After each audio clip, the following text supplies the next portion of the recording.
I made it to Bruges, and let me tell you, it has been a journey. As we're aware, on things that only happened to Hannah, my suitcase broke. Wheel just popped clean off while I was going through the train stations, and that, trying to navigate through the trains and the buses with a three-wheeled suitcase was just hard enough in general. But then when I got to Bruges, it's the beautiful medieval cobblestone streets, so it was a nightmare. Like, oh my goodness. So I could navigate it and balance it on like the three wheels. If it was like completely flat surface, I could figure that out. But when I got to the cobblestone, I was pretty much just carrying this suitcase and dragging it behind me and trying to lift it. So heavy, so ridiculous. It was a lot, but I got there and I checked into my hostel and I see an elevator and I was like, godsend. So I got to my room and it's this massive room, like it's so big. I'll show you in a second. And like, oh my God, amazing. It was the biggest hostel room I've ever seen and it was so needed. It was so needed. And I was just so over it after Amsterdam. And I just like collapsed and just needed some chill time. So I just like hibernated for a while. Just like full hermit, no social battery left. Luckily, when I first got there, I had no one else in the room, so that was really nice. And then I only had like a few people come in. And, I did the normal like polite, but I was not social. It was headphones on. Anyway, so I just chilled out on the bed, which, by the way, weird, how amazing the hostel was and how beautiful the rooms were and everything. That was great, but you didn't get like a duvet, like no doona, no quilt, like nothing. You just got a sheet and then the pillow, not even sure if you can call it a pillow. It was like a cotton bud. Like it was not good. That's all right. I had somewhere safe to sleep. And yeah, then I just had to sort out all my stuff, try and get a new suitcase because I could not be doing that again, and still sort out my eSIM. That still wasn't working. I was paying like excessive amounts for like a single day of data to try and get me to places. So I was just like on my phone the whole day trying to sort that out. Couldn't find many like luggage places. There was one in Bruges. So I was like, okay, I've got to go to that store. The prices insane. Like just for a little piece of luggage, it was like €75. And I'm like, okay, well, I need the biggest you've got. So it was going to cost me like 400 Australian dollars. But I was like, honestly, at this point, I just need something. Like, I can't do this. I did try and like put the wheel back on, but it snapped off and I had nothing. I was like, do you guys have a drill? Anyway, so I was like, okay, you know what? I've got to spend the money. I'll do it. We're way over budget at this point. We'll see how we go. And then I was still trying to email about the eSIM. The weather had been really on and off, so it was nice that I didn't feel like doing a whole lot in Bruges. It wasn't like a really big, like bustling town. It was nice and chill vibes, so it was nice to just kind of hermit away. But I did go find some luggage, walked all around Bruges, went through all the historic streets, like all the buildings, and it was really beautiful. I saw like horse-drawn carriages like clip-clopping on the little cobblestone. I was like, oh, so cute. It's the bell tower chiming. There's like Belgian chocolates everywhere. Oh, followed my nose to like, so that's like a beagle. I like, the smells were so good of the waffles, the Belgian waffles, and I went to this, oh, so delicious. Anyway, what was I saying? Oh yeah, so I was trying to find luggage. The one luggage store in Bruges was just not operational anymore, just isn't open. So I was like, gosh, I have to go like to Brussels, so I have to take the train all the way back to the middle of Belgium to go to Brussels, to try and find a suitcase. So I was like, okay, so then I'm still like online. I come back to my hostel and it starts raining again. And so I'm trying to sort that out and I'm looking online. Anyway, I found out Amazon next day shipping. So I was like, okay, I can probably get this. It should come when I'm at this hostel and I should be able to order a suitcase online and it should be big enough. It's the biggest one I could get, and it still cost me like an arm and a leg, but not like $500, so that was really good. So I bought a suitcase, and I'm like, all right. And then I had to try and sort out my eSIM. They're like, oh no, well, you've already activated that code on that device, so you can't. So I'm just like arguing on email, like as per my last email. And they just, yeah, you're like, you've already purchased your eSIM and you've already activated once on one device. You can't activate it again. You'll need to do a new eSIM. I'm like, oh gosh, anyway. But apparently that's in the terms and conditions that you just sign without reading. So I'm like, I guess so. I signed away my rights. Got to deal with it. So I had to buy a new eSIM. And then when I bought the new eSIM, this one wasn't activated automatically. It was like, oh, wait 12 hours till you get the code. And I'm like, so I had to buy another like single day one. Just a mess. Anyway, we're sorted. I'm here. I have a lot less money, but I'm safe and I'm dry. And yeah, I'm feeling a lot better after I had a whole day of just antisocial nothing. Anyway, I'll keep you updated. So this is like the private common area, and then kitchen, massive kitchen, which is really good. So I just had breakfast and consumed my body weight in toast because getting my money's worth. So much, so full. And I've just hired a bike and I'm going out for a bike ride around Bruges. The sun's out today, which is beautiful, but it's still a bit chilly. I just went up and got changed into a jumper. But yeah, made it to the beach. Just another European beach, pretty gloomy, nothing compared to Australia beaches, but for my goals to get to like all the beaches. But it's starting to rain and I still have like 2 hours to get back home, so I better go do that. So I'm learning, that my obnoxious optimism and my bad luck does not go well together. Because the sun coming out, I was like, oh, wonderful, look at this. I'm gonna make the most of it. Like, I've had a shit couple days, you know, I'm gonna make the most of it. And then my bad luck is me riding 2 hours in the pouring rain. I mean, when I was going through like the pretty foresty bits, I was like, main character moment. But when I was like on the highway getting like beeped at, I was like, why do I do this to myself? Why must these things happen to me? I'm a bit chilly and a bit tired and absolutely drenched, but I made it back. Thank you, Amazon. My suitcase is here. I'm safe. Let's do a suitcase unboxing since it's here and we're committing to the bit.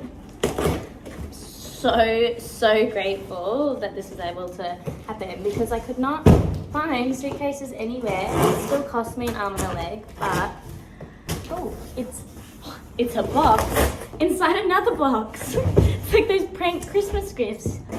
Okay.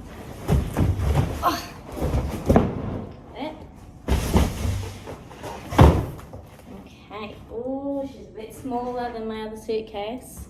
I may have to be getting rid of some things, considering I already fill up my suitcase to the brim.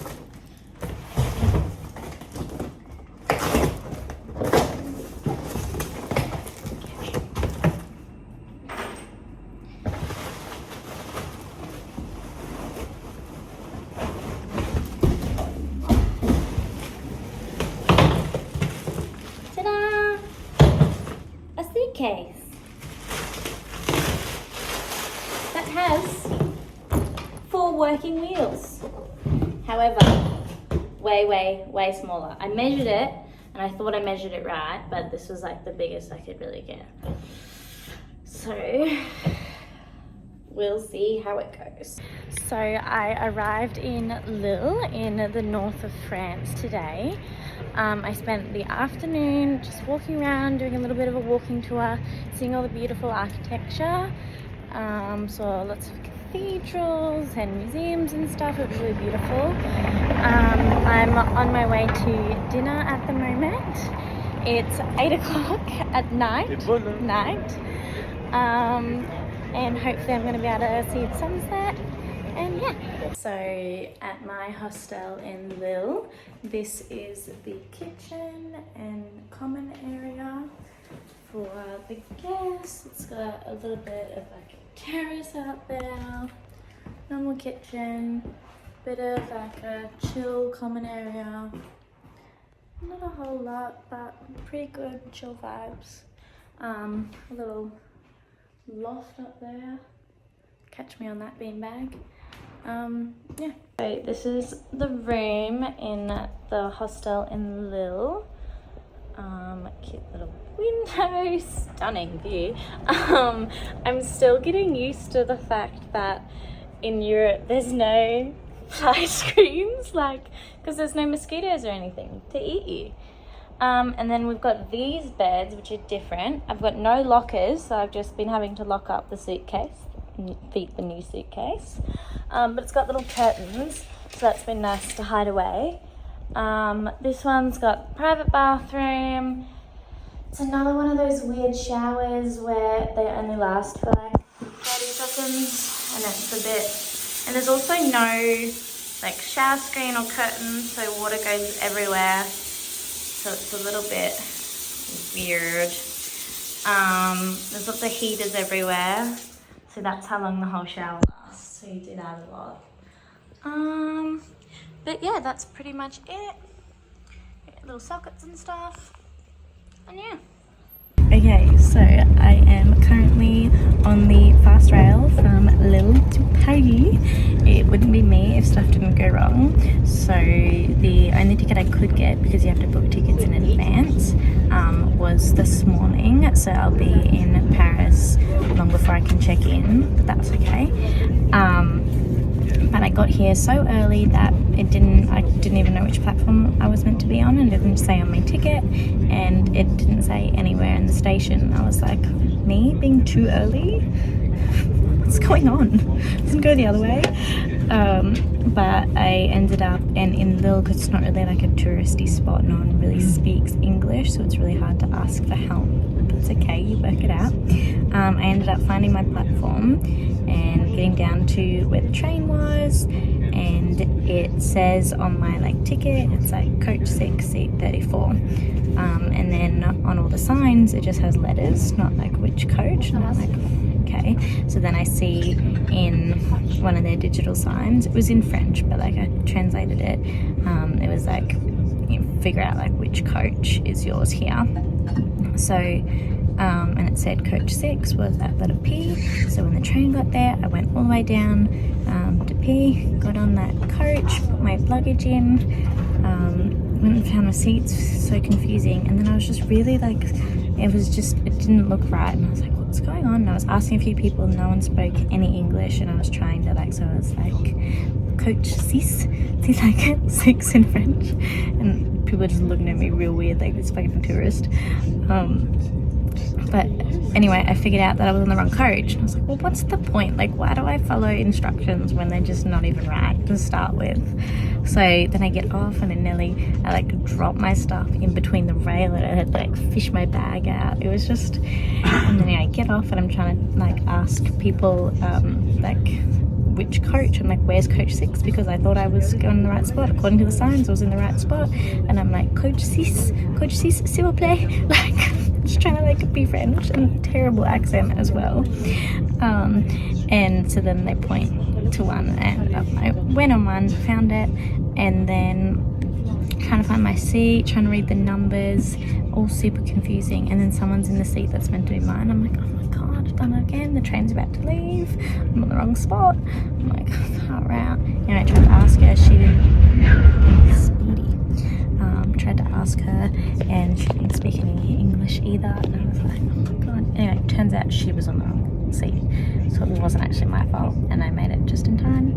and now I'm on my way. And in a couple hours, I get to see Ash. I'm so excited. So I'll check in for the next one. So Ash booked an Airbnb. She's currently on her plane.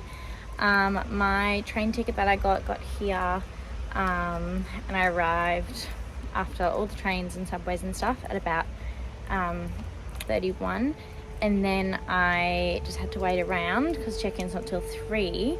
Still haven't had any messages from the Airbnb about how to check in, but it's now 3 o'clock. I found the place, but no contact from the Airbnb host, and I'm not sure how to get in, and it's just raining again. I keep getting stuck in the rain.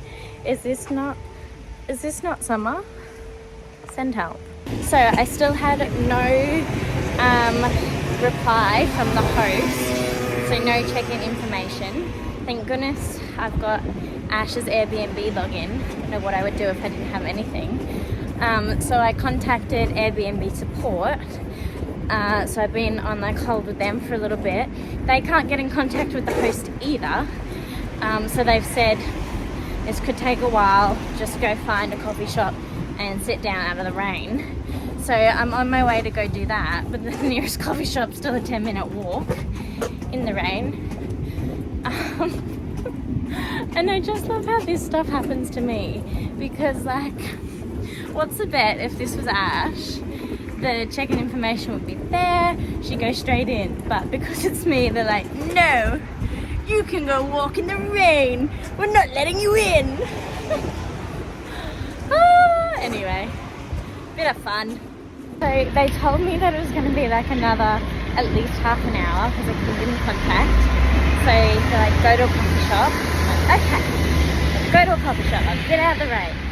I need a coffee. Not an Amsterdam coffee, a real coffee.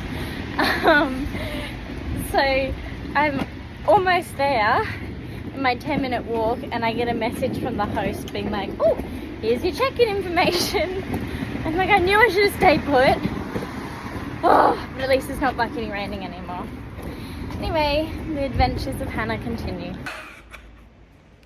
So after all that, I'm in, but I have to get up all the stairs. Every time.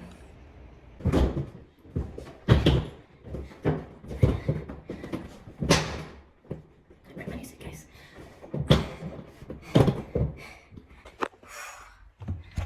We're getting there. I really thought that was it. I thought that was the top floor. We've still got more to go.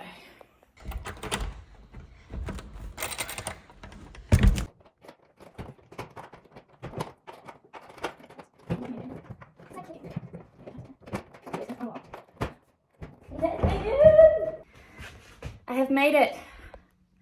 Woo!